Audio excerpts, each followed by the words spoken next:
ओम गणेशाय नमः। ओम नमः शिवाय। मैं निखिल ज्योतिषाचार्य आप सभी का मेरे चैनल पर पुनः स्वागत करता हूं। आशा करता हूं कि आप सभी स्वस्थ होंगे। महादेव की कृपा आप सभी पर सदैव बनी रहे। ये वीडियो कुंभ यानी कि एक्वेरियस के लिए अत्यंत विशेष है, क्योंकि वीडियो है वर्ष 2025 के वार्षिक राशिफल के बारे में। कैसा रहेगा वर्ष 2025 कुंभ के लिए। देखिए, एक जो वर्ष है वो बहुत बड़ा कालखंड है, और अगर हम ग्रहों की स्थितियों की बात करें तो बहुत बार बदलती हैं। बड़े ग्रह छोड़कर राहु केतु बृहस्पति, इनको छोड़कर बाकी ग्रह राशि बदलते रहते हैं। तो वो अपने आप जब राशि बदलेंगे तो राशि में परिवर्तन, भावों में परिवर्तन तो आता ही है, लेकिन ग्रहों के परस्पर संबंध भी बदलते हैं। ग्रह वक्री होते हैं, अतिचारी होते हैं, अस्त होते हैं, बहुत कुछ होता है। तो इसीलिए जो वार्षिक राशिफल है एक मैक्रो लेवल पर ही दिया जा सकता है, एक बृहत लेवल पर, कि ग्रहों की ऊर्जा आपको किस साइड पे लेके जाती है, किस डायरेक्शन में लेके जाती है। क्या आपको इस वर्ष प्लान करना चाहिए, किन चीज़ों की शुरुआत करनी चाहिए, कौन सा कालखंड अच्छा है, कौन सा कालखंड किसी पर्टिकुलर चीज़ के लिए बुरा है, इन सबको जानने के लिए बहुत इम्पॉर्टेंट होता है वार्षिक राशिफल। सूक्ष्म रूप से तो अगर जानना है तो मेरे चैनल पर मासिक राशिफल भी आते हैं, साप्ताहिक भी आते हैं, ग्रहों की गोचरीय स्थिति पर भी यथासंभव मैं वीडियो देता ही रहता हूँ। लेकिन ये वार्षिक राशिफल भी अपने आप में, जैसा मैंने कहा, एक बृहत लेवल पर, मैक्रो लेवल पर बहुत महत्वता रखता है, इसमें कोई दो राय नहीं है। और ये वर्ष 2025 बहुत विशेष है, अति विशेष है, क्योंकि आज से 3 साल पहले एक बार ऐसा हुआ था कि जब बहुत आसपास एक ही महीने में जो 4 बड़े ग्रह हैं, राहु केतु बृहस्पति शनि, इन्होंने राशि बदली थी। और इस वर्ष भी 2025 में भी यही हो रहा है कि जो चारों बड़े ग्रह हैं ये बहुत आसपास में राशि बदल रहे हैं। 29 मार्च को शनि बदल रहे हैं और मई के मध्य में राहु केतु बृहस्पति। तो अपने आप में ये विशेष है। इसके साथ ही ये ऐसा वर्ष है जहां पर शुक्र बहुत देर के लिए उच्च के रहेंगे। लेकिन सबसे महत्वपूर्ण चीज है कि बृहस्पति अतिचारी अवस्था के कारण 2 बार राशि बदलेंगे इस वर्ष। वैसे तो एक साल में करीबन 12 महीने में एक बार राशि बदलते हैं, तो यहाँ पे वो अतिचारी प्रभाव के कारण एक वर्ष में 2 बार राशि बदलेंगे, या कहिए 6 महीने में अगली राशि में चले जाएंगे। तो इसलिए बहुत विशेष है ये वर्ष। और ये पूरे वीडियो को एक संगठित रूप में आपके सामने लाने के लिए मैंने इसको कुछ प्रमुख अंगों में बांट दिया है।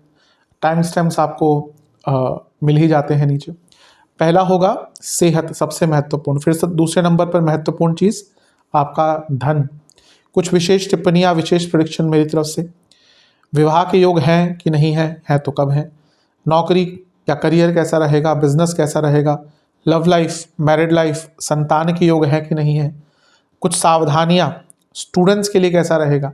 फिर हम उपाय के सेक्शन पे चलेंगे, जहाँ पे हम सामान्य उपाय, सेहत के लिए उपाय, धन व्यापार नौकरी के उपाय और प्यार और वैवाहिक जीवन के उपाय की चर्चा करेंगे।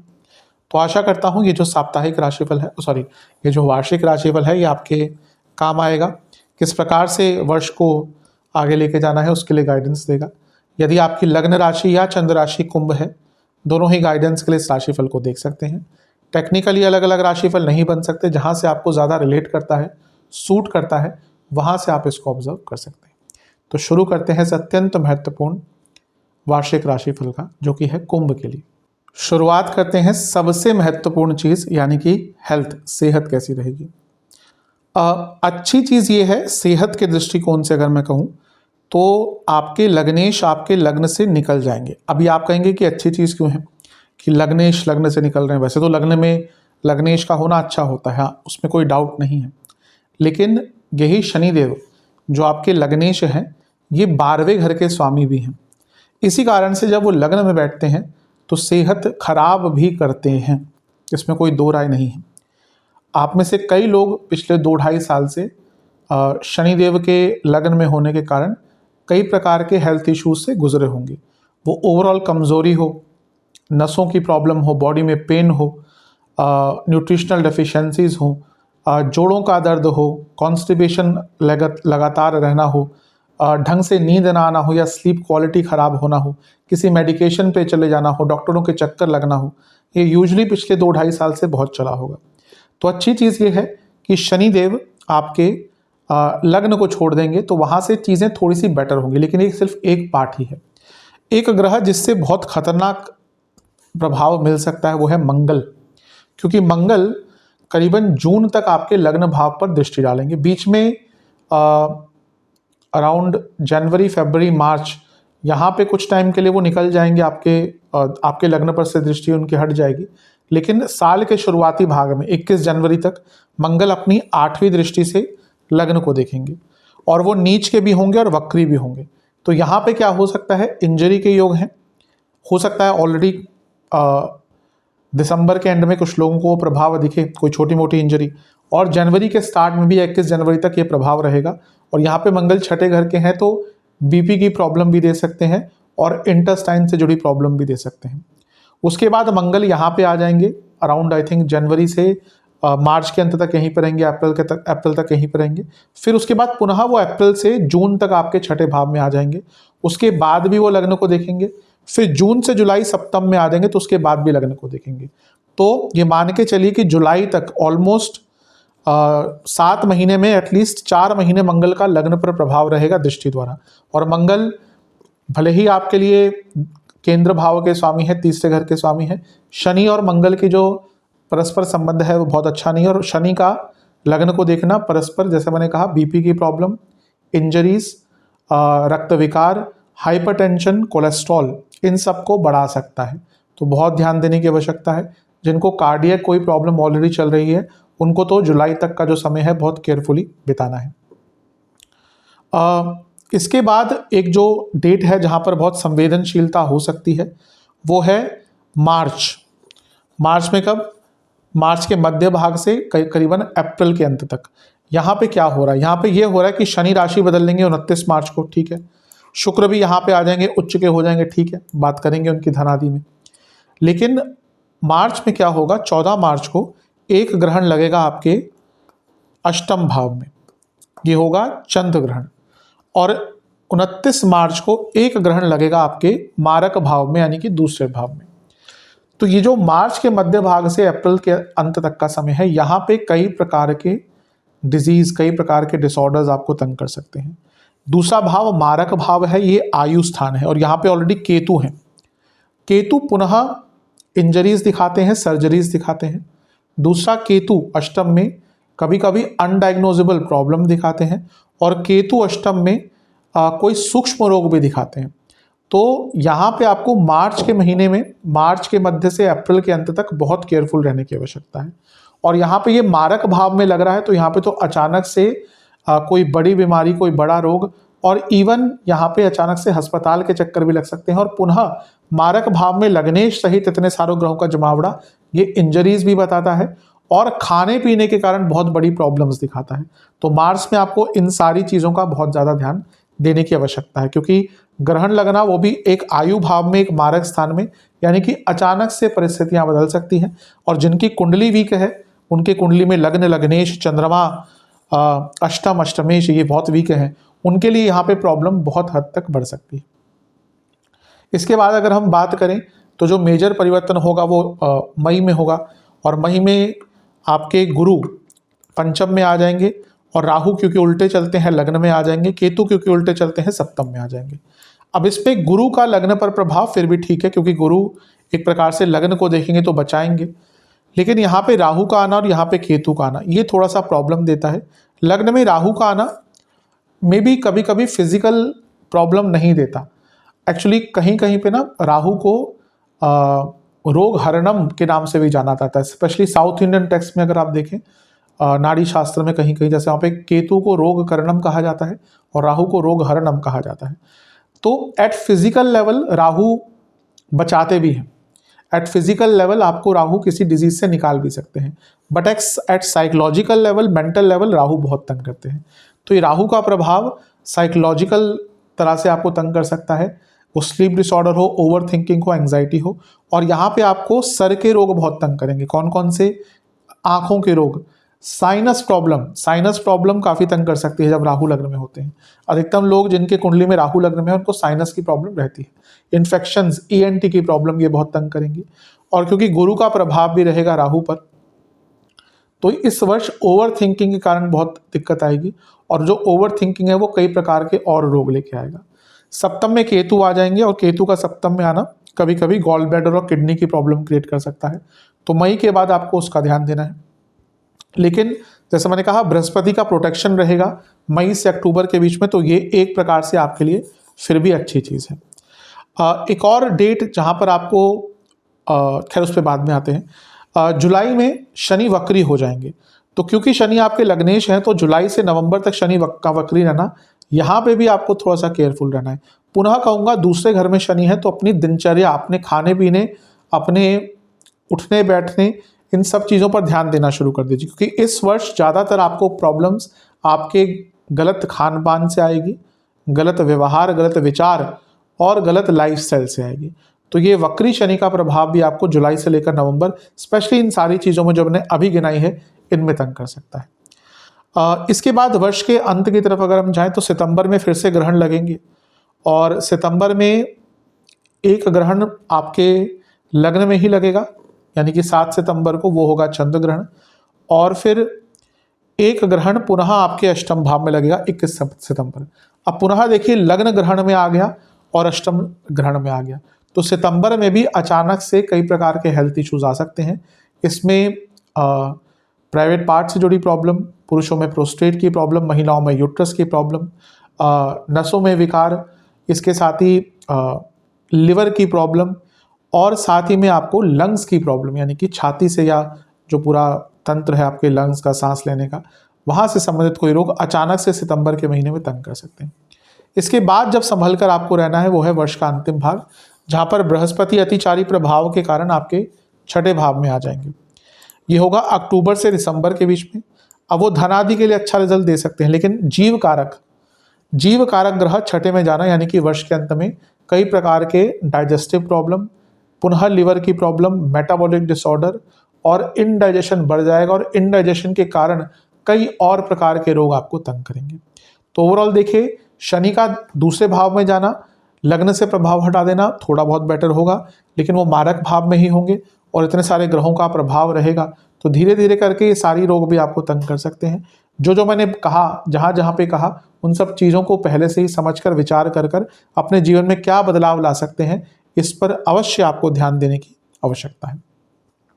साइकोलॉजिकली अभी भी कहूँगा, मेंटली अभी भी कहूँगा स्ट्रांग हो जाइए, क्योंकि राहु का लग्न में आना, वो भी बहुत लंबे तक असरक गुरु भी लग्न को देखेंगे, तो ये बहुत ओवर थिंकिंग करवा देंगे और व्यक्ति फिर उसके कारण प्रॉब्लम में आता है। कुंभ आदि जल तत्व की राशि है और कुंभ वाले भी लोग संन्यास के प्रति बहुत जागरूक होते हैं, संन्यास लेना हमेशा से चाहते हैं और इमोशनल बहुत होते हैं। तो यहाँ पर राहु और गुरु का प्रभाव इमोशनल डैमेज, साइकोलॉजिकल डैमेज दे सकता है। शुरुआती जो 4 महीने हैं यहाँ पे डायबिटीज़ डायग्नोज भी हो सकती है, जिनको है तंग करेगी। स्किन डिसऑर्डर्स, नसों की प्रॉब्लम, गले की प्रॉब्लम, जोड़ों का दर्द, स्पेशली हाथों से संबंधित लिम्स जो हैं आपके, कॉलर के आसपास का, नेक के आसपास का जो एरिया है, यहाँ पे प्रॉब्लम, और पेट की प्रॉब्लम बहुत रहेगी। बीच के जो 4 महीने हैं यहाँ पे पुनः स्किन डिसऑर्डर्स, दांतों की प्रॉब्लम बहुत रहेगी, यहाँ पे एंग्जाइटी बहुत ज़्यादा बढ़ जाएगी, यहाँ पर सर के रोग बहुत तंग करेंगे, और यहाँ पर बॉडी में एसिडिटी बहुत रहेगी। जो अंतिम 4 महीने हैं यहाँ पर पुनः दांतों के रोग तंग करेंगे, साइनस इन्फेक्शंस बहुत तंग करेंगे, यहाँ पर न्यूट्रिशनल डेफिशिएंसीज, नसों की प्रॉब्लम तंग करेगी, यहाँ पर वाटर रिटेंशन तंग करेगा, और यहाँ पर आँखों की आपके लंग्स, यानी कि जो भी जैसे मैंने कहा तंत्र होता है पूरा सांस लेने का, वहाँ से संबंधित प्रॉब्लम, और साथ में ही गॉल ब्लैडर, इनसे संबंधित प्रॉब्लम तंग कर सकती है। तो इन सारी चीज़ों पर बहुत ध्यान देने की आवश्यकता है। अब बात करते हैं धन की, कि धन के दृष्टिकोण से कैसा है वर्ष। बहुत ही ज़्यादा अच्छा, उत्तम, अति उत्तम। बहुत कारण है इसके। सबसे पहली बात तो ये है कि शनि का जो गोचर होगा, जो वर्ष का पहला सबसे बड़ा गोचर होगा, वो शनि जो है वो आपके धन स्थान में ही चले जाएंगे। तो लग्नेश का धन स्थान में जाना, और जब हम लग्नेश की बात करें तो हम यहाँ पे शनि देव की बात करें, और शनि देव कोई 1 महीने, 1.5 महीने, 2 महीने, 3 महीने, 6 महीने के लिए नहीं, 2.5 साल के लिए जाते हैं एक भाव में। तो लग्नेश का धन स्थान में आना अपने आप ही बहुत बड़ा धन योग होता है, इरिस्पेक्टिव कि वो क्या संबंध बना रहे हैं। अब वो इतने लंबे टाइम तक आपके 2.5 साल के लिए करीबन धन स्थान में बैठेंगे तो बहुत उच्च कोटि का धन योग अपने आप ये बन रहा है। और यहाँ से शनि परस्पर लाभ स्थान को अपनी 10वीं दृष्टि से देखते रहेंगे। तो ये अपने आप में बता रहा है कि धन और लाभ का कनेक्शन हो गया। जो मेरे रेगुलर वीडियो देखते हैं मैं उनको हमेशा कहता हूँ कि अगर इन दोनों भावों का कनेक्शन हो गया यानी कि आप धन अवश्य कमाएंगे। तो यहाँ पे बहुत अच्छा योग बन रहा है, धन कमाने के अवसर आपको बहुत प्राप्त हो सकते हैं। शुक्र की बात करें, शुक्र धन के कारक हैं, आपके लिए योग कारक हैं, आपके लिए भाग्येश हैं और आपके लिए चतुर्थेश हैं। और वो जनवरी के अंत से मई के अंत तक यहाँ पे उच्च के रहेंगे। ठीक है, बीच में वक्री होंगे, लेकिन ये वो टाइम है जब पैसा बहुत आएगा। जनवरी के अंत से मई ये ऐसा टाइम है जब यहाँ से शुक्र, क्योंकि अष्टम को भी देखेंगे तो गुप्त धन भी बढ़ेगा, एंसेस्ट्रल प्रॉपर्टी वसीयत आदि से पैसा आएगा और अचानक से पैसा बढ़ना शुरू हो जाएगा। एट द सेम टाइम मंगल भी, क्योंकि पहले आपके छठे भाव में रहेंगे जनवरी तक, फिर अप्रैल से जुलाई जून वो भी छठे भाव में आ जाएंगे। तो कुछ लीगली भी कोई पैसा फंसा हुआ था तो वो भी इस टाइम में आपका निकल सकता है। कोई पैसा फंस गया था लीगली या लीगल तरीकों से वो पैसा निकल सकता है। और यहाँ पे जैसे मैंने शुक्र की बात करी तो ये तो बहुत ही अच्छा है, योग कारक हैं आपके। तो पैसा कमाने का मौका, इन्वेस्टमेंट करके रखी थी वहाँ से लाभ, कहीं और पैसा फंसा हुआ था वहाँ से लाभ, इन सब तरीकों से आपको लाभ ही लाभ प्राप्त हो सकता है। तो ये बहुत विशेष चीज़ है आपके लिए। जो इसके बाद के गोचर हैं वो तो अति विशेष हैं आपके लिए, और भी विशेष हैं। क्योंकि अगर हम मई की तरफ चलेंगे तो राहु आ जाएंगे आपके लग्न में, गुरु आ जाएंगे आपके पंचम में और केतु आ जाएंगे सप्तम में। इसमें राहु एक ऐसा ग्रह है जो धन को अपार मात्रा में बढ़ा सकता है। हार्डली कोई ऐसा व्यक्ति आप देखेंगे, हाँ अंटेनस कुंडली बहुत ही खराब है कि भाई दरिद्र योग बहुत है, अरिष्ट योग बहुत है, दशा बहुत बुरी मिल गई व्यक्ति को अपने अच्छे टाइम में। अब लोग कभी कभी पूछते हैं ना कि हाँ कुंडली तो हमारी बहुत अच्छी है, सॉफ्टवेयर बनवाई, इतने योग हैं। उनको ये बताता हूँ कुंडली पूरी देखनी पड़ती है, ग्रहों की स्थिति क्या है, वर्ग कुंडलियों में कैसा है, दशा सिस्टम कैसा है। अब किसी के बहुत अच्छे योग बने हुए, उसको उस ग्रह की दशा ही नहीं मिली तो क्या प्रभाव, कितना कितना ले जाएगा, अंतर्दशा में थोड़ा उसको लाभ मिल जाएगा। व्यक्ति वही सफल होता है जब उसकी कुंडली में अच्छे योग हैं और उसको सही समय में ग्रह की दशा मिल गई, वो व्यक्ति ऊंचाई तक पहुंचता है। अब आपको शुक्र की दशा में लगी 30 में, 35 में, हद से हद 40 तक, और शुक्र अधिकतम अच्छा ही रिजल्ट देते हैं 90% लोगों के लिए, तो व्यक्ति कहाँ से कहाँ पहुंच जाता है। और वही शुक्र की दशा आपको मिल रही है 60 के बाद, तो उसमें क्या कर लेंगे आप। तो ये चीज़ें भी देखनी पड़ती हैं। इसलिए यहाँ पे राहु का लग्न भाव में आना आपके लिए बहुत इंपॉर्टेंट है, बहुत अच्छा है।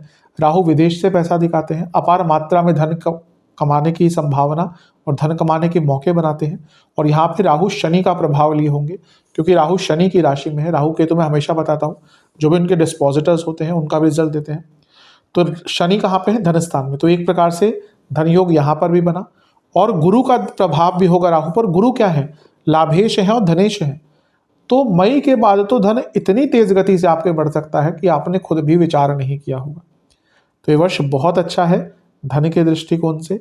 ये जो गुरु है ये अपने भाव को भी देखेंगे, लाभ स्थान को, मई से अक्टूबर। तो ये अपने आप में बता रहा है कि मई के बाद तो आपकी पैसे की गति दिन दुगनी रात चौगुनी बढ़ सकती है। बहुत ही ज़्यादा अच्छा वर्ष है।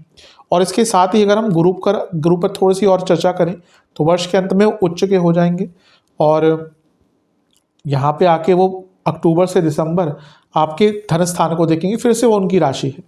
तो यहाँ पे वर्ष के अंत में भी अचानक से लाभ होगा, पुनः लीगल केसेस से लाभ होगा, पैसा फंसा हुआ था, प्रॉपर्टी फंसी हुई थी, उनसे लाभ होगा।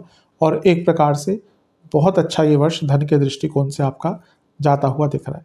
जो लोग विदेश संबंधित काम करते हैं उनके वर्ष के अंत में बहुत लाभ होगा, क्योंकि लाभ स्थान धन स्थान के स्वामी 12वें घर को देख रहे हैं और राहु जो विदेश के कारक हैं, 12वां घर विदेश का, राहु कारक, दोनों पर ही प्रभाव दोनों का ही प्रभाव आपके ऊपर हो रहा है। तो ये बता रहा है कि वर्ष के अंत में विदेश से आपको बहुत लाभ प्राप्त हो सकता है। तो धन के संबंध में तो जैसा मैंने कहा ये वर्ष अति उत्तम है।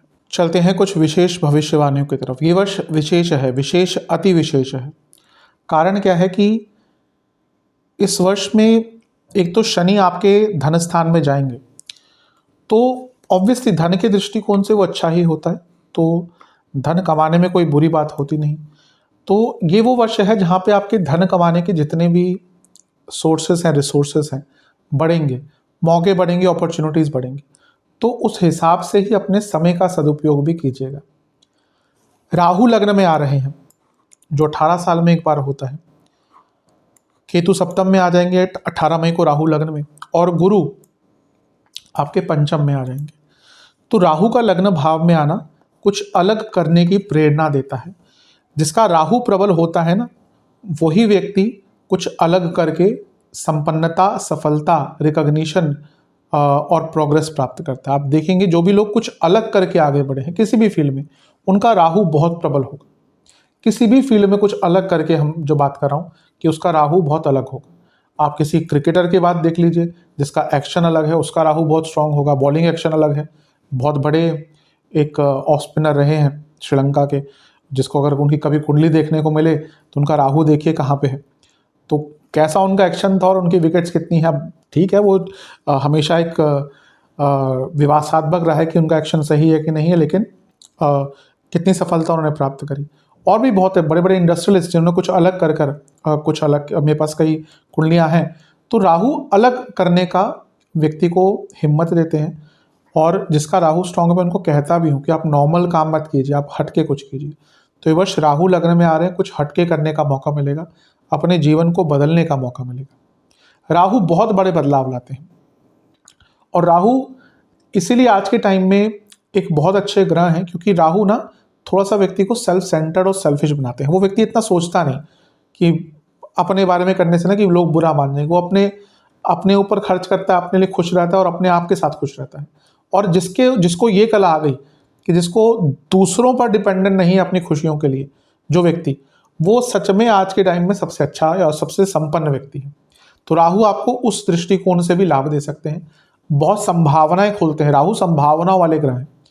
जहां केतु एक प्रकार से आंतरिक रूप से व्यक्ति को बहुत संपन्न बनाते हैं, राहु बाहरी तौर पर व्यक्ति को बहुत संपन्न बनाने की क्षमता रखते हैं। और ऊपर से गुरु का प्रभाव भी आपके लग्न पर होगा, राहु पर होगा, तो सोच इतनी बढ़ जाएगी ना कि आप सच में, हाँ जैसे मैंने कहा, इसका ओवर थिंकिंग भी एक प्रभाव हो सकता है, लेकिन यहाँ पर अपनी सोच को बदलने का, बढ़ाने का, बनाने का बहुत अच्छा मौका है। ये वर्ष ऐसा है जब सोच से ही आपका पूरा जीवन बदल सकता है, आइडिया से ही आपका पूरा जीवन बदल सकता है, आपका पूरा दृष्टिकोण, पूरे जीवन जीने का तरीका, रवैया, सब कुछ बदल सकता है। तो इसका बहुत लाभ उठाने की आवश्यकता है। एक चीज़ बताना भूल गया कि अपने मई के बाद की बात कर ली, लेकिन जनवरी के अंत से मई, यहाँ पे एक परिवर्तन योग बनेगा जब गुरु शुक्र की राशि में रहेंगे और शुक्र गुरु की राशि में, और ये चौथे और दूसरे घर में हो रहा है। तो ये प्रॉपर्टी संबंधित कार्यों के लिए, प्रॉपर्टी संबंधित चीज़ों के लिए, प्रॉपर्टी से पैसा निकालने के लिए, कोई फंसी हुई प्रॉपर्टी से कुछ संपन्नता प्राप्त करने के लिए, पूर्णता प्राप्त करने के लिए बहुत अच्छा ये योग बनेगा। तो एक प्रकार से बहुत अच्छा वर्ष है, इसका लाभ उठाइएगा आप। और सप्तम में केतु का आना, राहु का लग्न में आना व्यक्ति की सोशल लाइफ को भी थोड़ा बदलता है, और व्यक्ति के जीवन में कुछ ऐसे लोग आना शुरू हो जाते हैं जो उनके जीवन को आगे लेकर जा सकते हैं। तो अगर आप देखते हैं ना कि आपका आसपास का सर्कल बदल रहा है, तो उसमें कुछ ज़्यादा चिंता करने की आवश्यकता नहीं, क्योंकि बदलेगा। आप देखेंगे आने वाले टाइम में आपका जो सर्कल है, फ्रेंड सर्कल हो गया, जो भी हो गया, बदलेगा। कुछ विशेष टिप्पणियाँ, कुछ विशेष अंकित जो मैंने करी है भविष्यवाणी, ये वर्ष कंटेंटमेंट का है, थोड़ा कंटेंटमेंट रखेगा। ये वर्ष रिकॉग्निशन का है, उसके लिए लड़ना पड़ेगा। और ये वर्ष सकारात्मकता का है, आपके अंदर बहुत सकारात्मकता आएगी। सौम्यता से चीज़ों को आप निकाल पाएंगे, काम को निकाल पाएंगे, और फ्यूचर को लेकर बहुत संभावनाएं खुलेंगी। अपनी चीज़ों को एक्सेप्ट कीजिए, अपनी गलतियों को, अपनी खामियों को, अपनी खूबियों को एक्सेप्ट करना सीखिए। और सबसे इम्पॉर्टेंट है कि इस वर्ष आपको रिलैक्स बहुत रहना है, क्योंकि राहु कभी कभी बहुत व्यक्ति को ओवर उसके ब्रेन को ना यूटिलाइज करवा देते हैं। तो यहाँ पे अगर रिलैक्स नहीं रह पाए ना, प्रॉब्लम होगी। भाग्य का साथ मिलेगा और आध्यात्मिक विकास भी होगा। राहु का लग्न में आना व्यक्ति को बहुत धार्मिक यात्राएं करवाता है, तो बहुत धार्मिक यात्राएं करने का मौका मिलेगा, तो धर्म के दृष्टिकोण से भी अच्छा है। और एक प्रकार से अपने आप को रिक्रिएट करने का आपको मौका मिलेगा, अपनी एडिक्शंस पर काबू पाने का मौका मिलेगा। आप में से कई लोग इस वर्ष योग सीखना स्टार्ट करेंगे, आध्यात्मिक जर्नी स्टार्ट करेंगे, और इसके साथ ही एक पॉजिटिव आउटलुक आपका पूरे जीवन को लेकर आएगा, अपनी कमियों पर काबू पाने के लिए, अपनी खामियों को समझकर उनको ठीक करने के लिए, और अपने आप को एक्सेप्ट करने के लिए ये वर्ष बहुत अच्छा है। तो इन सारी ही चीज़ों का लाभ उठाइएगा। चलते हैं विवाह के योग की तरफ। क्या इस वर्ष विवाह का योग है? हाँ है, पर थोड़ी सी प्रॉब्लम्स आएंगी, मतलब कि बहुत आराम से चीज़ें संपन्नता की तरफ जाएंगी नहीं। कारण क्या है, मार्च तक तो शनि देखते रहेंगे सप्तम भाव को। अब भले ही वो लग्नेश है, लेकिन उनका अपना जो प्रभाव है ना विवाह के लिए बहुत अच्छा नहीं होता। इसके बाद शनि गोचर कर जाएंगे, तो अप्रैल से मई के मध्य भाग का समय विवाह के लिए अच्छा है, क्योंकि यहाँ पर शुक्र उच्च के रहेंगे। इससे पहले भी वो आ जाएंगे आपके दूसरे भाव में, लेकिन शनि का प्रभाव सप्तम पर होगा। तो मैं ऑल इन ऑल कहूँ, अगर आपको विवाह के लिए प्रयास करना है तो अप्रैल से मई के मध्य भाग का तक का टाइम बहुत अच्छा है। और उससे पहले अगर ट्राई करना है तो जनवरी के एंड से मार्च के स्टार्ट तक का टाइम, यहाँ पे भी शुक्र उच्च के रहेंगे। उसके बीच में वो वक्री हो जाएंगे, फिर शनि आ जाएंगे। तो ये 2 पीरियड हैं जहाँ पर आपको सबसे ज़्यादा ट्राई करना है। जनवरी के एंड से मार्च का स्टार्ट, फिर मार्च के एंड से मई का मध्य भाग। यहाँ पे विवाह संबंधित चीज़ें आगे बढ़ सकती हैं। मैं पुनः कहूँगा, विवाह का योग मुहूर्त नहीं होता, कि वो टाइम होता है जब अच्छा रिश्ता मिलना, बात पक्की हो जाना, ये सब होता है। मुहूर्त के लिए अलग प्रोसेस होता है। दूसरा, गुरु जब मई में, अच्छा प्रॉब्लम क्या है ना, जैसे मैंने कहा शनि मार्च तक सप्तम को देखेंगे, उसके बाद राहु लग्न में आ जाएंगे और केतु सप्तम में आ जाएंगे। केतु जो है ये बहुत विघ्न कारक है विवाह के लिए। अच्छे अच्छे विवाह मैंने टूटते देखे हैं, अच्छे अच्छे विवाह रुकते देखे हैं, या तो केतु का प्रभाव गोचर में हो गया, उनकी अंतर्दशा आ गई। अभी रिसेंटली पिछले साल की बात है, एक क्लाइंट थे, मैंने उनको कहा कि आप इससे पहले अपना विवाह करा लीजिएगा, केतु की अंतर्दशा आ रही है सितंबर के आसपास, उसके बाद मुश्किल होगा।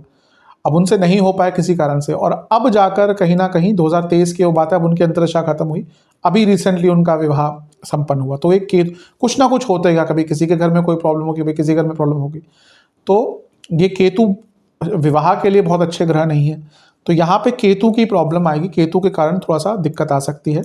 अच्छी चीज़ है कि मई से अक्टूबर में गुरु का प्रभाव लग्न पर आ जाएगा और यहाँ पे योग दोबारा बन जाएंगे, लेकिन जैसा मैंने कहा बहुत विघ्न के साथ, बहुत प्रॉब्लम के साथ। तो मई से अक्टूबर का भी ये पीरियड है जहाँ पे विवाह संबंधित बातें आगे बढ़ेंगी, लेकिन यहाँ पर बहुत स्लोनेस रहेगी, बहुत कन्फ्यूजन रहेगी। हो सके तो अगर ज़्यादा ही प्रभाव आ रहा है तो कुछ पूजा पाठ करवा लीजिएगा, ग्रह शांति आदि करा लीजिएगा, किसी को दिखाकर अपनी कुंडली आदि, फिर चीज़ें थोड़ी सी संपन्नता की तरफ जा सकती है। केतु के कारण कभी कभी दिक्कत आती है, तो गणपति जी की पूजा करनी चाहिए। यहाँ पे विशेषतः गणेश जी को मोदक का और पेड़ों का भोग लगाया कीजिए।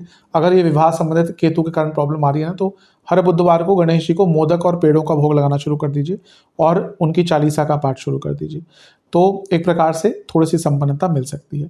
तो ये वो कालखंड है, थोड़ा मुश्किल रहेगा, मैं ये नहीं कह रहा बहुत ईजी वर्ष रहेगा, प्रॉब्लम्स आएंगी, लेकिन धीरे धीरे कर चीज़ें संपन्नता की तरफ जा सकती हैं। चलते हैं करियर की तरफ। जहाँ तक करियर की बात है, वर्ष अच्छा है, लेकिन हाँ कुछ ऐसे कालखंड आएंगे जहाँ पे थोड़ी संवेदनशीलता हो सकती है। इन सभी की चर्चा करेंगे। सबसे पहली बात है कि जो शुरुआती महीना है जनवरी और फरवरी का स्टार्टिंग पार्ट, यहाँ पे थोड़ा केयर बरतनी पड़ेगी, क्योंकि छठे भाव में मंगल वक्री है, अर्थ त्रिकोण है, इसलिए प्रभाव है।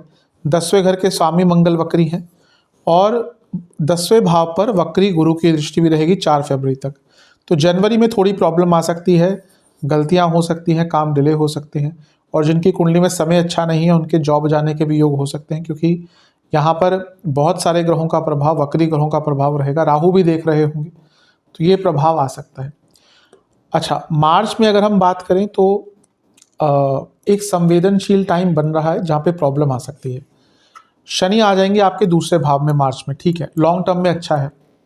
शुक्र भी यहाँ पे उच्च के हो जाएंगे, उन पे भी हम चर्चा करेंगे। लेकिन मार्च में क्या हो रहा है कि आपके दूसरे भाव में जो अर्थ त्रिकोण है, यहाँ पर करियर के लिए एक इम्पॉर्टेंट भाव है, 10वें भाव से त्रिकोण भाव है, यहाँ पर ग्रहण लगेगा 29 मार्च को, और यहाँ पे 6 ग्रह रहेंगे। और उससे 1-2 हफ्ते पहले 14 मार्च को 8वें घर में ग्रहण लगेगा, जो 10वें से 11वां भाव है। तो मार्च के मध्य से अप्रैल के मध्य तक का समय अच्छा नहीं है। यहाँ पर बहुत प्रॉब्लम्स आ सकती है। पुनः जिनकी कुंडली वीक है, जिनकी अपे दशा, अंतरदशा, प्रत्यंतर दशा तक, क्योंकि 1 महीने का टाइम है, अगर अच्छी नहीं चल रही तो यहाँ पे जॉब जाने के भी योग बन सकते हैं। तो बहुत केयरफुल रहने की आवश्यकता है आपको, यहाँ पे प्रॉब्लम थोड़ी आ सकती है। इसके बाद की अगर हम बात करें, जब ये समय हट जाएगा और बाकी जो बड़े ग्रह के राशि परिवर्तन है वो भी स्टार्ट हो जाएंगे, फिर चीज़ें सुधरना स्टार्ट हो जाएंगी। शनि अकेले रह जाएंगे आपके। अच्छा, शुक्र की हमने बात नहीं करी। शुक्र 29 जनवरी से या जनवरी के अंत से मई के अंत तक उच्च के रहेंगे। तो वो जो संवेदनशील टाइप है वो तो टाइम है वो तो निकल जाएगा, ठीक है, जो जिसका बुरा होना होगा, अगर समय अच्छा नहीं है तो प्रॉब्लम आ सकती है। लेकिन ये वो समय है जब अचानक से धन बढ़ सकता है कार्य क्षेत्र में, आपकी सैलरी वगैरह, या अगर एक्स्ट्रा पैसा कमाने के योग हो या मौके होते हैं आपके करियर में, तो जनवरी से मई में आपको एक्स्ट्रा पैसा मिल सकता है। बड़े ग्रहों के गोचर की बात करें तो राहु आ जाएंगे लग्न भाव में, केतु आ जाएंगे सप्तम में 18 मई को, और 14 मई को आपके गुरु आ जाएंगे पंचम भाव में। इसमें से गुरु का प्रभाव सैलरी बढ़ाने का है, क्योंकि वो लाभ स्थान को देखेंगे और वो लाभ स्थान के स्वामी, और लाभ स्थान 10वें से दूसरा भाव है, 10वें का धन स्थान बनता है। तो ये अपने आप में बता रहा है कि आपको कार्य क्षेत्र में पैसा बढ़ाने का मौका मिलेगा। और इसके साथ ही 10वें से अष्टम में गुरु ये बता रहा है कि मई से अक्टूबर के बीच में जॉब चेंज करने का भी आपको योग आपके लिए बन सकता है, क्योंकि 10वें से अष्टम में एक बड़ा ग्रह हमेशा जॉब चेंज का इंडिकेशन देता है। केतु का सप्तम में आना, राहु का लग्न में आना रिस्पॉन्सिबिलिटीज चेंज दिखाता है। इस वर्ष मई के बाद आपके प्रमोशन के योग भी बन रहे हैं। बस प्रॉब्लम यह है सप्तम में केतु कभी कभी डिले कर देते हैं कि आपके हाथ आई प्रमोशन निकल सकती है। तो अगर दशा अंतरदशा थोड़ी वीक है तो यहाँ पे हो सकता है कि आपको प्रमोशन ना मिले, बनती बनती बात बिगड़ जाए। लेकिन at the same time Rahu Ketu का समसप्तक होना इस प्रकार से आपकी रिस्पॉन्सिबिलिटीज अवश्य बढ़ेंगी, आपके ऊपर नया कार्यभार दिया जाएगा जिसका एक अच्छा प्रभाव आपको आने वाले टाइम में प्राप्त हो सकता है। तो ओवरऑल देखा जाए ये जो वर्ष है ये बहुत अच्छा है, इसका लाभ उठाइएगा। सितंबर में भी थोड़ा सा केयरफुल रहना है, क्योंकि वहाँ पे लग्न में एक बार ग्रहण लगेगा, ये होगा 7 सितंबर को, ये होगा चंद्र ग्रहण, और फिर आपके पुनः अष्टम भाव में सूर्य ग्रहण लगेगा, ये होगा 21 सितंबर को। और ये भी प्रॉब्लम जो है आपके लिए थोड़ी सी क्रिएट कर सकता है, तो यहाँ पे ध्यान दीजिएगा। इसके बाद जून से लेकर जुलाई यहाँ पे अंगारक दोष रहेगा, और यहाँ पे मंगल आपके 10वें घर को देखेंगे। तो यहाँ पे भी बहुत केयरफुल आपको रहना है, क्योंकि जून से जुलाई में कार्य क्षेत्र में नाम बिगड़ सकता है, बहस हो सकती है, कहासुनी हो सकती है, और प्रॉब्लम यहाँ पे आ सकती है। जुलाई से लेकर नवंबर शनि वक्री हो जाएंगे। इसमें क्या होगा ना, आपके जो कार्य है वो डिले होना स्टार्ट हो जाएंगे। तो जुलाई से लेकर नवंबर शनि के प्रभाव को थोड़ा सा समझना है और अपने कार्यों पर बहुत ध्यान देना है। तो ओवरऑल देखा जाए वर्ष अच्छा है। इस वर्ष के अंत में भी अचानक से आपको लाभ प्राप्त हो सकता है, क्योंकि मंगल अतिचारी अवस्था में रहेंगे, और मंगल अक्टूबर से दिसंबर, क्योंकि वो अतिचारी हैं, बहुत तेज स्पीड से भाग रहे हैं, 3 महीने के लिए आपके छठे भाव में आ जाएंगे, उच्च के हो जाएंगे, लाभ स्थान के स्वामी है, धन स्थान के स्वामी है, 10वें घर को देखेंगे। अब यहाँ पे भले ही केतु यहाँ पे आपके प्रमोशन को रोके, लेकिन कुछ लोगों का अचानक से प्रमोशन वर्ष के अंत में यानी कि अक्टूबर से दिसंबर में हो सकता है, और अचानक से बहुत बड़ा धन का लाभ भी आपको कार्य क्षेत्र में अक्टूबर से दिसंबर में हो सकता है। तो ओवरऑल देखा जाए कुछ संवेदनशील टाइम को अगर हम छोड़ दें तो ये वर्ष आपका बहुत अच्छा है, लाभ का है। राहु का लग्न में आना नई अपॉर्चुनिटीज देता है, और राहु का लग्न में आना विदेश भी लेके जाता है। तो जो लोग विदेश जाने का प्रयत्न कर रहे थे उनके लिए भी अच्छा है, क्योंकि 12वें घर के स्वामी भी धन स्थान में आ गए। ये बताता है कि विदेश से पैसा आ सकता है, और जो लोग ऑलरेडी विदेश संबंधित कंपनियों में काम करते हैं MNCs, उनको यहाँ पर और भी लाभ प्राप्त होगा। तो ओवरऑल इन सभी चीज़ों का आपको लाभ उठाना है। वर्ष काफ़ी अच्छा है। कुछ विशेष प्रेडिक्शन, ये वर्ष ज्ञान प्राप्ति का है, क्योंकि गुरु लग्न को देखेंगे मई से अक्टूबर, और इसका मतलब ये है कि आपको अपने कार्य क्षेत्र में बहुत कुछ सीखने को मिलेगा। राहु लग्न में होंगे तो आपको अपने करियर को एक्सपेंड करने का मौका मिलेगा, और शनि, गुरु और केतु ये 3 ग्रह आपके लाभ स्थान को देखेंगे मई से अक्टूबर, फिर गुरु चले जाएंगे, फिर 2026 में फिर से आपके 11वें घर को देखेंगे। यानी कि आप अपनी स्किल्स के दम पर, अपने ज्ञान के दम पर और अपने कंसिस्टेंसी के दम पर करियर में बहुत आगे बढ़ सकते हैं। कन्फ्यूजन कम रहेगा जैसे जैसे साल आगे बढ़ेगा, धन बढ़ेगा, अवश्य बढ़ता हुआ दिख रहा है, और कंट्रोल आता जाएगा अपने करियर पर। इच्छा जो आपकी करियर की है वो पूरी होगी। बहुत रेस्टलेस रहेंगे, वो एक एंग्शियस एनर्जी भी हो सकती है, क्रिएटिव एनर्जी भी हो सकती है जो कभी कभी तंग करेगी, लेकिन ओवरऑल वर्ष अच्छा है। शांत रहेगा, मेडिटेशन कीजिएगा, ईश्वर का ध्यान लगाइएगा, और प्योर डिवोशन के साथ अगर आप अपना काम करेंगे विदाउट शॉर्टकट्स, तो ये वर्ष आपको आगे बढ़ने से कोई नहीं रोक सकता। आपको गाइडेंस मिलेगी, आपको अपनी अच्छी क्वालिटीज़, अपनी लीडरशिप स्किल्स, आपने जो सीखा हुआ है उन सबको लोगों के सामने रखने का मौका मिलेगा, और एक लीडर बन के उभरने का, अपने आप को अपनी एक नई पहचान बनाने का भी मौका आपको प्राप्त हो सकता है। तो ये वर्ष ओवरऑल देखें तो बहुत अच्छा है। जो लोग finance, management, marketing, social media, immigration, HR और एजुकेशन, इनसे जुड़ा कुछ भी काम करते हैं उनके लिए वर्ष बहुत हितकारी है, बहुत लाभकारी है। चलते हैं बिजनेस की तरफ। जहाँ तक बिजनेस की बात है, वर्ष बहुत अच्छा है, लेकिन हाँ, एक वर्ड ऑफ कॉशन भी है, उस पर मैं आऊँगा। थोड़ा सा आपको तैयार रहना पड़ेगा बदलाव के लिए। वर्ष की शुरुआत की बात करें, शनि मार्च तक देखेंगे सप्तम भाव को लगने से है। जाते जाते बिजनेस में कुछ बड़ा बदलाव, कोई नया काम, कोई बड़ा एग्रीमेंट देकर जा सकते हैं। शुक्र जनवरी के अंत से मई के अंत तक उच्च के रहेंगे सप्तम से अष्टम में, यानी कि अचानक से कोई बड़ा काम आपको जनवरी के अंत से मई के अंत तक प्राप्त हो सकता है।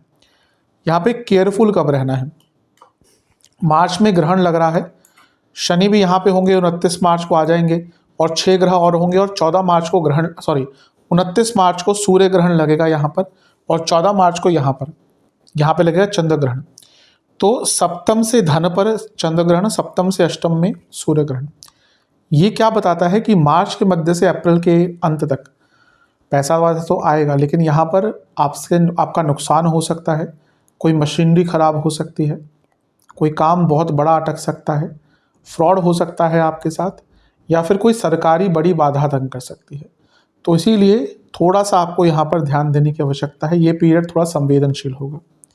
इसके बाद अगर हम ग्रहों के राशि परिवर्तन की बात करें, तो केतु एक ऐसे ग्रह हैं जिनका सबसे ज़्यादा प्रभाव इस वर्ष बिजनेस पर होगा। राहु 18 मई को लग्न में आ जाएंगे, उसी दिन केतु भी आ जाएंगे, और 14 मई को पंचम में गुरु। अब गुरु का प्रभाव की बात करें, अच्छा है। गुरु सप्तम दृष्टि से सप्तम से पंचम यानी कि लग्न से लाभ स्थान को देखेंगे। वो खुद लाभ स्थान के स्वामी है, धन स्थान के स्वामी है, यानी कि पैसा बढ़ेगा ही, तो करियर हो या बिजनेस दोनों में ही लाभ होगा। और बिजनेस में क्योंकि वो सप्तम से त्रिकोण भाव है, तो डायरेक्ट इम्पैक्ट दिखता है। राहु लग्न में है तो विदेश से पैसा या नई संभावना है। अब ये केतु थोड़ा सा ऐसे ग्रह हैं जो तंग कर सकते हैं, ये प्रॉब्लम्स क्रिएट करते हैं, ये विघ्न लाते हैं, नुकसान करवाते हैं, स्लो डाउन लाते हैं। बस प्रभाव केतु का कैसे अच्छा कर सकते हैं हम, कि अगर हम अपने बिजनेस में चेंजेस लाना शुरू कर दें, हम स्ट्रक्चरल चेंजेस, टेक्नोलॉजिकल चेंजेस। क्योंकि अगर आप केतु के प्रभाव को नहीं समझे तो और उसी तरह से काम करते हैं, अब देखिए केतु आएंगे तो कुछ चेंजेस होंगे, नुकसान होंगे। अब प्रॉब्लम उसके लिए होगी जो उस नुकसान को या चेंजेस को समझ नहीं पाएगा, और वही करता आएगा जो पहले कर रहा था। जिसने समझ लिया कि हाँ अब चेंज का अवसर है, और अब उसने अपने जीवन में, अपने बिजनेस में कुछ नई चीज़ों को इंट्रोड्यूस किया, नए प्रोडक्ट, नए सर्विसेज, नए इक्विपमेंट्स, नई टेक्नोलॉजी, तो वो व्यक्ति आगे बढ़ जाएगा। अन्यथा वो व्यक्ति वही करता आएगा जो पहले कर रहा था, कुछ बदलाव नहीं करेगा। उसके लिए मई के बाद से बिजनेस में बहुत नुकसान हो सकते हैं। गुरु, अच्छा, एक अंगारक दोष बनेगा जून से लेकर जुलाई के बीच में, सप्तम में ही, तो यहाँ पे भी मशीनरी की प्रॉब्लम, मैन पावर की प्रॉब्लम आ सकती है। वर्ष के अंत में गुरु अतिचारी होने के कारण छठे भाव में आ जाएंगे, जो सप्तम से 12वां है। यहाँ पे एक अच्छी चीज़ है कि विदेश से पैसा आ सकता है, कोई रुका हुआ पैसा आ सकता है, कोई लीगल कार्य अटक रहा था बिजनेस में, वो पूरा हो सकता है। लेकिन यहाँ पे वर्ष के अंत में भी थोड़ा सा खर्चा बढ़ता हुआ दिख रहा है। और सबसे इम्पॉर्टेंट चीज़ है कि यहाँ पर कुछ लोग जो अपना बिजनेस बंद करके कोई नया बिजनेस स्टार्ट करना चाहते हैं, उनके लिए भी अच्छा मौका मिलेगा, क्योंकि सप्तम से 12वां बिजनेस का अंत भी दिखाता है। लेकिन क्योंकि गुरु उच्च के हैं, तो बिजनेस को बंद करके एक नया बिजनेस स्टार्ट करने का भी अवसर प्राप्त हो जाएगा। तो ओवरऑल देखा जाए वर्ष अच्छा ही है। तो जो भी मैंने समय कहे उनका बहुत ध्यान देने की आवश्यकता है। जो ग्रहण वाला टाइम होगा, स्पेशली मार्च से लेकर अप्रैल, यहाँ पे बहुत केयरफुल रहना है। अंगारक दोष का प्रभाव ये होगा जून जुलाई, यहाँ पे बहुत केयरफुल रहने की आवश्यकता है आपको। और वर्ष के अंत में जैसे मैंने कहा गुरु अतिचारी होंगे, तो यहाँ पे भी थोड़ी दिक्कत हो सकती है, यहाँ पर नुकसान हो सकते हैं। अच्छा, एक चीज़, शनि वक्री रहेंगे जुलाई से नवंबर, यहाँ पे बिजनेस में एक स्लो डाउन आना शुरू हो जाएगा। तो अपने आप को प्रिपेयर रखिएगा जुलाई से नवंबर के स्लो डाउन के लिए। अपने आप को पहले ही प्री ऑक्युपाइड या नया काम कुछ करना या प्री प्लान रखेंगे, तो जो शनि का वक्र प्रभाव होगा उतना तंग नहीं करेगा। कुछ विशेष प्रेडिक्शन, अपने बिजनेस को एक धर्म की तरह इस वर्ष लेंगे ना, आपको आगे बढ़ने से कोई रोक ही नहीं सकता। वर्ष के शुरुआत में कोई बड़े निर्णय आपको नहीं लेने, लेकिन ये एक अवश्य मुझे दिख रहा है कि चीज़ कि आपको इस वर्ष आप जो डिज़र्व करते हैं, वो धन की बात हो, रिकॉग्निशन की बात हो, मिलेगा। बिजनेस में बहुत कुछ डिस्कवर कर पाएंगे, सक्सेस मिलेगी। और सबसे इम्पोर्टेंट है कि आपके बिजनेस का नाम इस वर्ष बनता हुआ दिख रहा है। नया कनेक्शन बनेगा, नए पार्टनर्स हो सकते हैं, नए इन्वेस्टर्स हो सकते हैं। जो डर था आपके अंदर वो कम होगा, प्लानिंग काम करेगी। और एक प्रकार से यात्रा भी आपको बहुत करनी पड़ेगी इस वर्ष बिजनेस के लिए। और इंट्यूशन और आइडियाज़ आपके बहुत अच्छे रहेंगे। केतु के कारण कभी कभी ना व्यक्ति बहुत अच्छा प्रोसेस फॉलो करना शुरू कर देता है। ये भी दिख रहा है कि वर्ष के मध्य के बाद अगर आपने केतु के प्रभाव को समझ लिया तो एक अच्छे प्रोसेस के कारण, अच्छे मैनेजमेंट के कारण आप अपने बिजनेस को और भी आगे लेकर जा सकते हैं। जो लोग immigration, aviation, travel, transport, holiday या फिर जो लेजर एक्टिविटीज़ हैं इनसे संबंधित काम करते हैं, हॉस्पिटैलिटी इंडस्ट्री से हैं, मैन्युफैक्चरिंग इंडस्ट्री से हैं, दवाइयों से संबंधित कुछ काम करते हैं, हॉलिस्टिक उनके कुछ काम हैं, एग्रीकल्चरल काम है, एग्रीकल्चर से जुड़ा कुछ काम करते हैं, या फिर अगर आप फैशन इंडस्ट्री से हैं या फिर कुछ भी कलात्मक फील्ड से हैं, इन सभी के लिए जो वर्ष है बहुत अच्छा जाने वाला है। चलते हैं प्रेम संबंधों की तरफ, लव एंड रिलेशनशिप की तरफ। वर्ष अच्छा है इसके लिए। वैवाहिक जीवन के लिए काफ़ी चीज़ें अच्छी होती चली जाएंगी।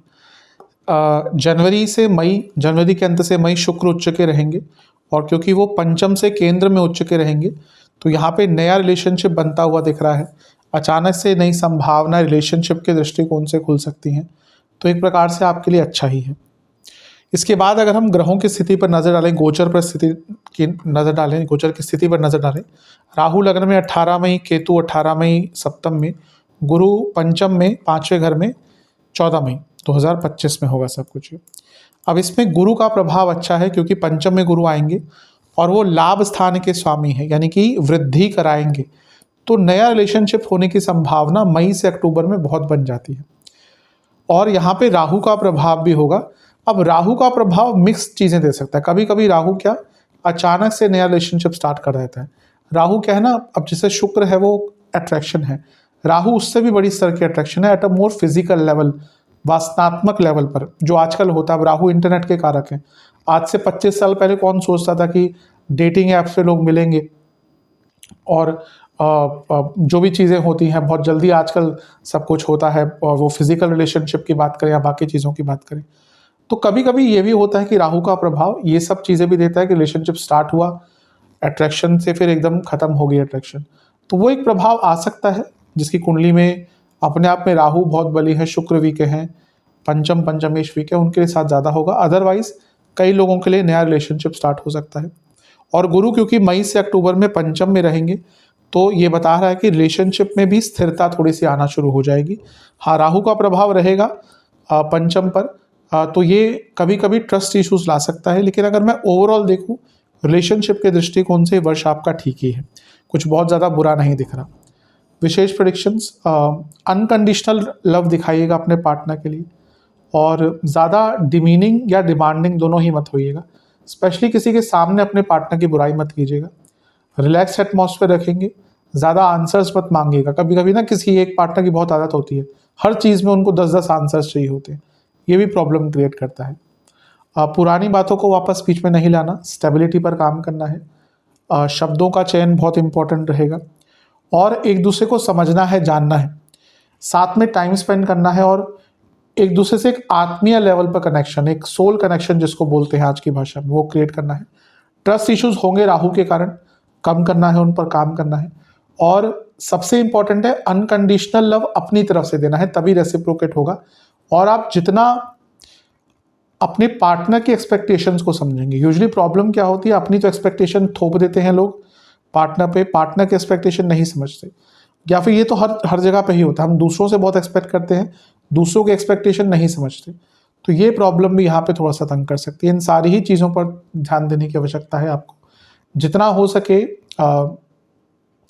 रोमांटिक रहिए अपने पार्टनर से, जितना हो सके पैशनेट रहिए, और जितना हो सके ट्रस्ट इश्यूज ना आने दीजिए। इन सब पर आप काम करेंगे तो अवश्य आपके लिए अच्छा रहेगा। चलते हैं वैवाहिक जीवन की तरफ। जहाँ तक वैवाहिक जीवन की बात है, वर्ष अच्छा नहीं है क्योंकि प्रभाव ही सप्तम भाव पर थोड़ा सा नकारात्मक रहेगा। अब कुछ लोग बोलेंगे कि आप नेगेटिव ज़्यादा बोलते हैं, मैं नेगेटिव नहीं बोलता, जो ग्रहों की स्थिति है वही बता रहा हूँ। अब जिसको इससे समझकर कुछ सीख लेनी है वही ज्योतिष का लाभ उठा पाएगा। अब जो सिर्फ यही कहेगा कि आप नेगेटिव बताते हो, आप कहते रहिए, क्योंकि ग्रहों की स्थिति तो थोड़ा सा इंडिकेशन दे रही है कि ये वर्ष अच्छा नहीं है। अब जिसकी कुंडली में बहुत बुरे योग नहीं है, कुंडली अच्छी मिली हुई है, सप्तम भाव सप्तमेश शुक्र लग्नेश चंद्रमा ये अच्छी स्थिति में है, उनको बहुत ज़्यादा प्रॉब्लम नहीं आएगी। लेकिन अगर कुंडली वीक है शादी के दृष्टिकोण से, सप्तम सप्तमेश शुक्र बहुत खराब है, नवांश कुंडली में बहुत कुछ प्रॉब्लम्स हैं, दशा अंतर्दशा खराब चल रही है, उनके लिए वर्ष बहुत कष्टकारी जाएगा।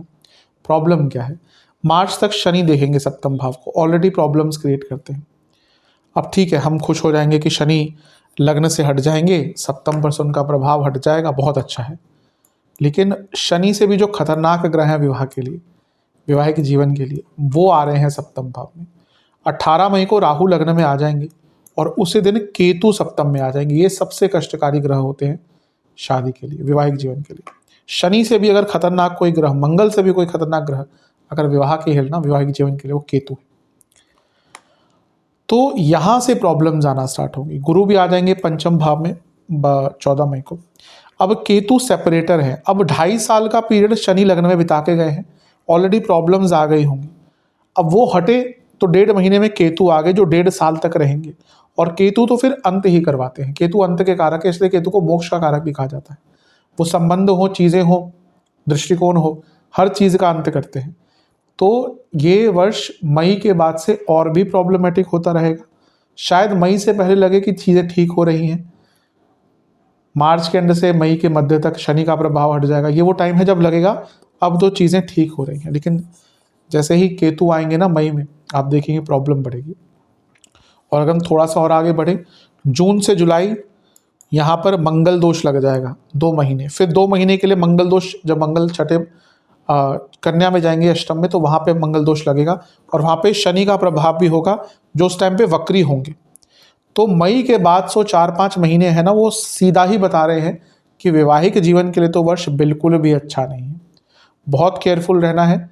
अगर आपको दिख रहा है कि ऑलरेडी प्रॉब्लम आ रही है तो अभी से चीज़ों को सुधारना शुरू कर दीजिए, क्योंकि केतु, जैसे मैंने कहा अभी, वो एक प्रकार से विवाह का अंत ही कराते हैं और आज के टाइम में वो डाइवोर्स की बात है। अच्छा, एक और चीज़ है, सप्तम में केतु वैवाहिक जो आपके पार्टनर है, उनके लाइफ पार्टनर है, उनकी सेहत के लिए भी अच्छे नहीं होते। तो उनको भी इस वर्ष हेल्थ के पर्सपेक्टिव से काफ़ी प्रॉब्लम आ सकती है। सर्जरी हो, इंजरी इस प्रकार के रोग उनको भी तंग कर सकते हैं। तो अगर उनकी तबीयत खराब है तो हो सकता है उसका भी एक प्रभाव वैवाहिक जीवन पे आपके पड़ जाए। तो ये बहुत अच्छा वर्ष तो नहीं दिख रहा। विशेष टिप्पणियाँ, जागृत रहिएगा, जागरूक रहिएगा कि हाँ प्रॉब्लम है। कभी कभी तो लोग बहुत देर लगा देते हैं ये रिकॉग्नाइज करने में कि प्रॉब्लम आ रही है दोनों के बीच में। चीज़ों को छुपाइएगा मत, लेकिन ये वर्ष ऐसा है बहुत छुपी हुई चीज़ें सामने आएंगी। ज़्यादा सोच विचार मत कीजिएगा। बहुत ज़्यादा अपने लाइफ पार्टनर को तंग भी नहीं करना इन टर्म्स कि आपको बहुत ज़्यादा टाइम उनके साथ बिताना है, नहीं, वो भी नहीं करना। लेकिन एकदम अकेले भी नहीं छोड़ देना, क्योंकि केतु का प्रभाव कभी कभी क्या करता है ना, वो डिटैचमेंट लाता है और ऐसे में व्यक्ति अपने लाइफ पार्टनर को छोड़ ही देता है कि बात ही नहीं करनी। बातों में स्पष्टता, बातों में पूर्णता, मुहावरों में, शोक्तियों में कुछ ऐसी बातें नहीं करनी, पूर्ण बातें करिए। जब भी मेक श्योर कीजिएगा जब बात करें अपने लाइफ पार्टनर से, बात पूरी हो। स्टेबिलिटी पर काम करना है, धीरे धीरे कर कर स्टेबिलिटी आ सकती है अगर आप निरंतरता से काम करेंगे। और सबसे इम्पोर्टेंट है वाणी पर ध्यान, क्योंकि वाणी के स्थान में शनि बैठेंगे और वो जुलाई से नवंबर वक्री है। यहाँ पे वाणी के कारण ही प्रॉब्लम होगी। पेशेंस रखनी पड़ेगी और पुरानी चीज़ों से सीखिएगा, लेकिन जैसा मैंने शुरू में ही कहा, पुरानी बातों को ज़्यादा सामने मत लाइएगा। बहुत बार डिप्रेस्ड फील करेंगे, बहुत बार एक प्रकार से आप ये सोचेंगे क्यों मैंने इस व्यक्ति से शादी करी। कई बार ऐसे मोमेंट्स आएंगे, ठीक है, हो जाता है। कभी कभी बुरा टाइम आता है तो हमें एक व्यक्ति का बुरा ही भाव दिखता है। अब हम किसी को पसंद करते हैं ना, हम चाह कर भी उनकी गलतियां नहीं निकल पाते। और ये उल्टा भी सत्य है, किसी को नापसंद करते हैं, उनकी लाग अच्छाई है हमें दिखेंगी नहीं। तो यहाँ पे ऐसा ही है, अगर गलतियाँ या प्रॉब्लम चल रही हैं तो आपको केवल अपने लाइफ पार्टनर की खामियां ही दिखेंगी और उसका भी प्रभाव दिखेगा। तो ज़्यादा जानबूझकर पिकी मत होइएगा, जितना लिबरल हो सकते हैं अपने वैवाहिक जीवन में, जितना सरल हो सकते हैं, उतना ही आपके लिए श्रेष्ठ रहेगा। बहुत अच्छा वर्ष तो नहीं कहूँगा शादी के लिए, शादीशुदा जीवन के लिए। बात करते हैं संतान योग की। क्या संतान योग बन रहा है इस वर्ष की? नहीं बन रहा, बिल्कुल बन रहा है। संतान योग जो स्पष्ट रूप से आपके लिए बनेगा, स्पेशली नेचुरल कंसीविंग के लिए, वो बनेगा 14 मई से 18 अक्टूबर तक, जब तक बृहस्पति आपके पंचम भाव में होंगे। तो ये सबसे अच्छा टाइम होगा नेचुरल कंसीविंग के लिए। और 29 मार्च को शनि भी आपके दूसरे घर में आ जाएंगे, और राहु लग्न भाव में आ जाएंगे, और केतु सप्तम में आ जाएंगे। राहु और केतु आएंगे 18 मई को, 29 मार्च को शनि। अब क्योंकि शनि लग्नेश है और पंचम से केंद्र में बैठे हैं, ये भी एक अच्छा योग होता है। बस प्रॉब्लम थोड़ी सी है कि राहु का प्रभाव रहेगा गुरु पर और पंचम पर। तो कभी कभी क्या होता है कि डिले प्रेगनेंसी हो जाती है, कंसीविंग में दिक्कत आ सकती है, थोड़ा सा डिले हो सकता है। लेकिन अगर हम पूरे प्रभाव से कह सकते हैं कि मई से अक्टूबर ये समय सबसे अप्रोप्रिएट होगा गर्भधारण के लिए, यानी कि कंसीविंग के लिए। अब बृहस्पति क्योंकि अतिचारी होंगे, इसलिए वो वर्ष के अंत में 3 महीने के लिए अक्टूबर से दिसंबर आपके छठे भाव में आकर उच्च के हो जाएंगे।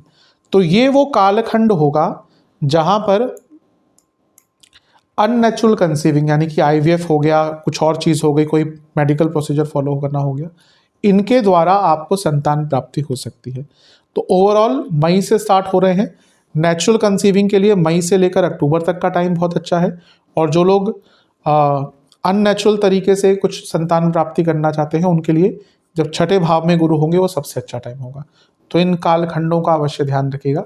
है योग पूरा है संतान प्राप्ति का, बस राहु का क्योंकि प्रभाव पंचम पर बना रहेगा ना, वो कभी कभी प्रॉब्लम लाते हैं। और यहाँ पे दिक्कत ये होती है कि जैसे अगर नहीं हुई कंसीविंग तो उसका रीज़न भी पता नहीं चलता कभी कभी, क्योंकि राहु का प्रभाव है। तो कोई बात नहीं, आप प्रयत्न कीजिएगा अवश्य, ईश्वर की कृपा रही, महादेव का आशीर्वाद रहा तो अवश्य आपको संतान प्राप्ति का सुख प्राप्त होगा। अब बात करते हैं कुछ सावधानियों की।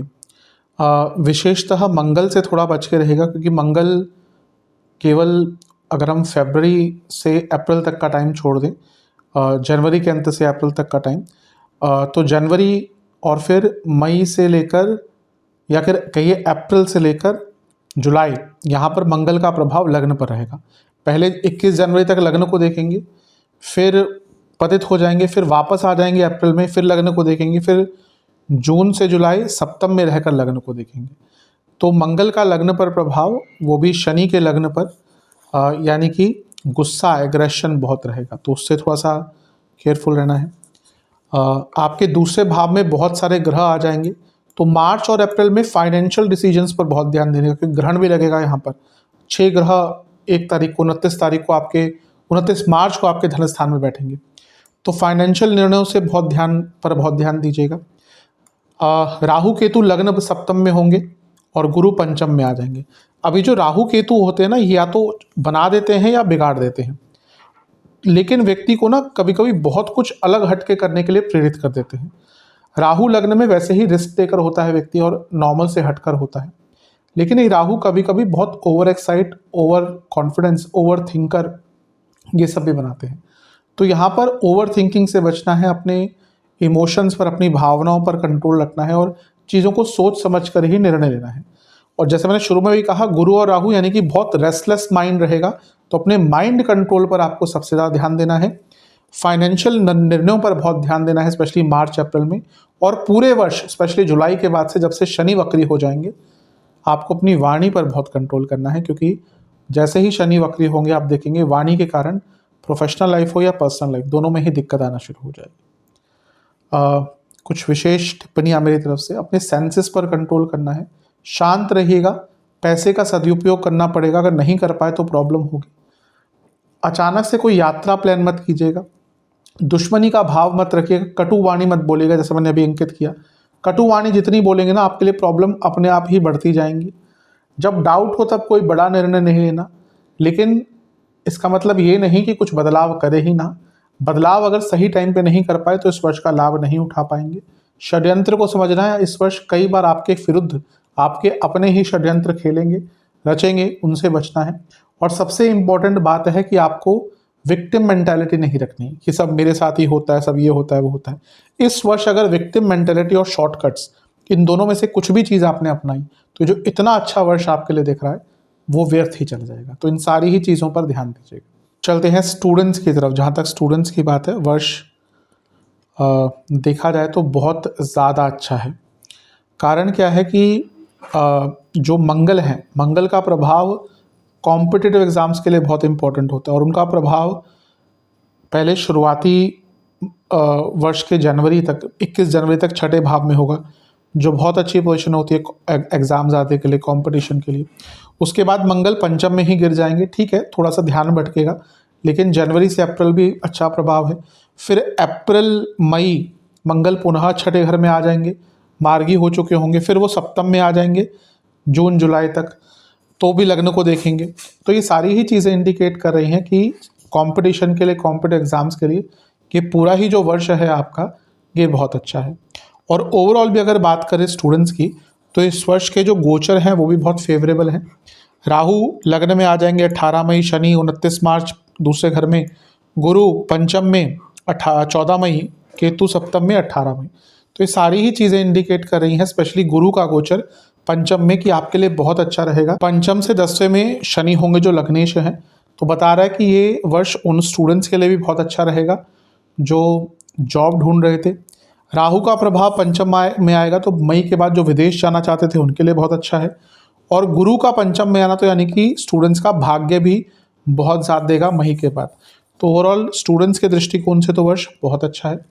कुछ विशेष प्रेडिक्शन, ये वर्ष ऐसा है जब कुछ बड़ा कर पाएंगे, कुछ अच्छा प्राप्त कर पाएंगे, जॉब हो, अच्छा एडमिशन हो, अच्छा कॉलेज हो, विदेश की स्टडीज़ हो, अच्छा इंटर्नशिप हो, सब कुछ बहुत अच्छा दिख रहा है आपके लिए। स्पेशली मई के बाद से कॉम्पिटिटिव एग्ज़ाम के लिए बहुत अच्छा रहेगा।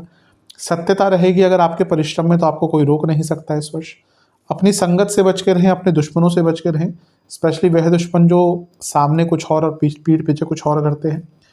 और सबसे इम्पॉर्टेंट है कि थोड़ा सा अध्यात्म की तरफ जाएं। जितना आप आध्यात्मिक रहेंगे, धार्मिक रहेंगे, क्योंकि गुरु धर्म के कारक है, तो उतना ही आपका स्टडीज़ पर ध्यान लगेगा। जो बच्चा धार्मिक होता है, बचपन से ही अगर उसको स्टडीज़ दी जाती है, ये सीख दी जाती है, आप देखेंगे कि उनके बर्ताव में, उनके व्यवहार में, उनकी स्टडीज़ में वो प्रभाव दिखता है। तो थोड़ा सा धार्मिक रहेंगे, अवश्य आपको अच्छा लाभ मिलेगा। बस एक ही चीज़ पर ध्यान देना है आपको कि ओवर कॉन्फिडेंस इस वर्ष रहेगा।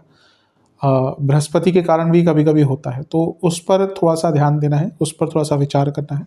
अदरवाइज़ ये पूरा ही वर्ष आपके लिए अच्छा है। अब चलते हैं उपाय की तरफ। ये उपाय, ये सामान्य उपाय हैं, बाकी सारे उपाय भी मैं बताऊंगा। ये हर व्यक्ति को करने हैं जीवन में सकारात्मकता प्राप्त करने के लिए। पहला उपाय क्या है, आपको काली उड़द की खिचड़ी बनानी है।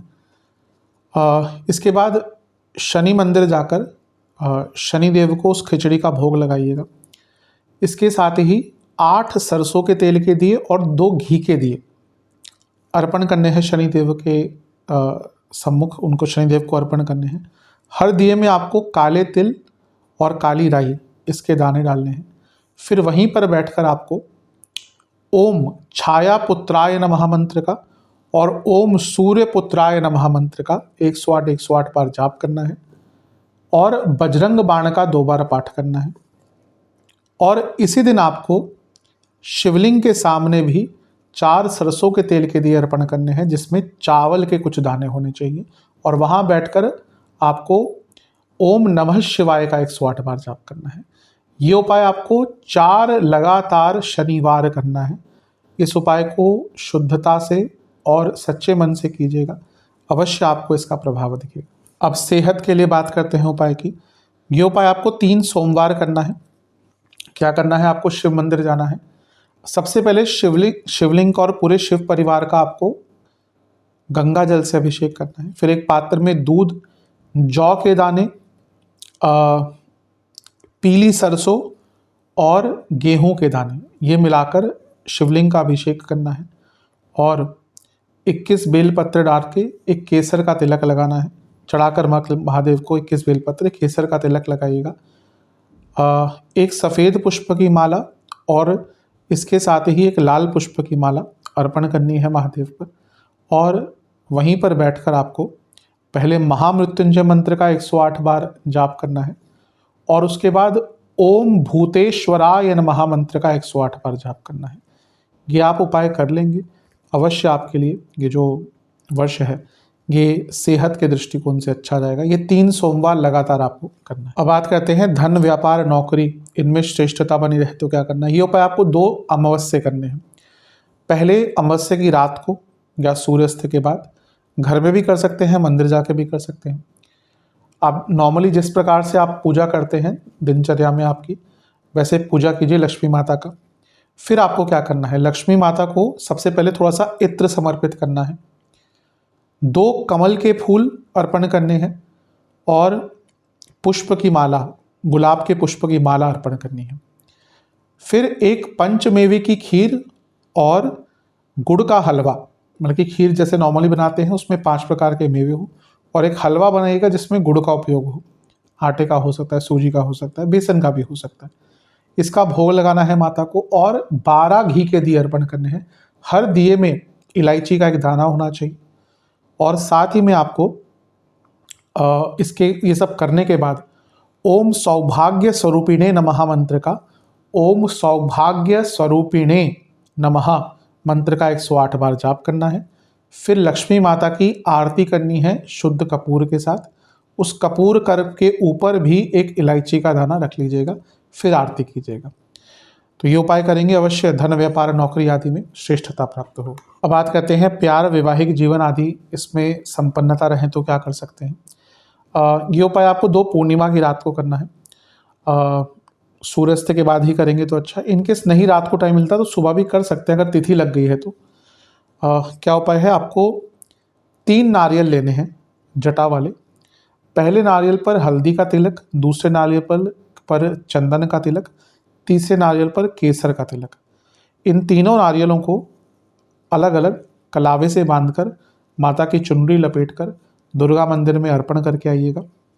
और दुर्गा मंदिर में ही आपको कुछ पूजा की सामग्री, धूप हो गया, अगरबत्ती हो गई, ये भी दान में दे के आनी है। और वहाँ पे बैठकर दुर्गा चालीसा का 8 बार पाठ करके आना है।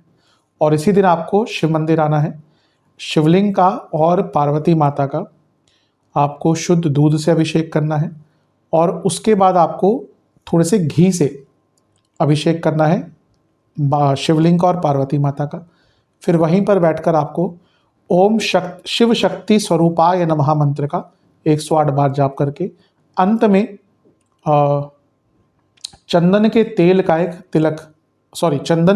एक दिया, दोनों ही मतलब कि शिव जी को और पार्वती माता को एक चंदन के तेल का दिया अर्पण करना है। अब चंदन का तेल अगर नहीं मिलता, प्योर या कम है आपके पास, तो क्या कर सकते हैं, एक घी का दिया जलाइए, उसमें कुछ चंदन के तेल की बूंदे डाल लीजिए। ऑब्वियसली महंगा होता है, अगर प्योर चंदन का तेल होता है बहुत महंगा होता है, तो आप ये भी कर सकते हैं कि एक घी का दिया जलाइए, उसमें चंदन के तेल की कुछ बूंदे डाल लीजिए। इस प्रकार से भी आप समर्पित कर सकते हैं। तो आशा करता हूँ कि वीडियो आपके काम आएगी। चैनल पर नए हैं सब्सक्राइब कीजिए, वीडियो को लाइक कीजिए। मिलता हूँ अगली वीडियो में, तब तक के लिए ओम नमः शिवाय।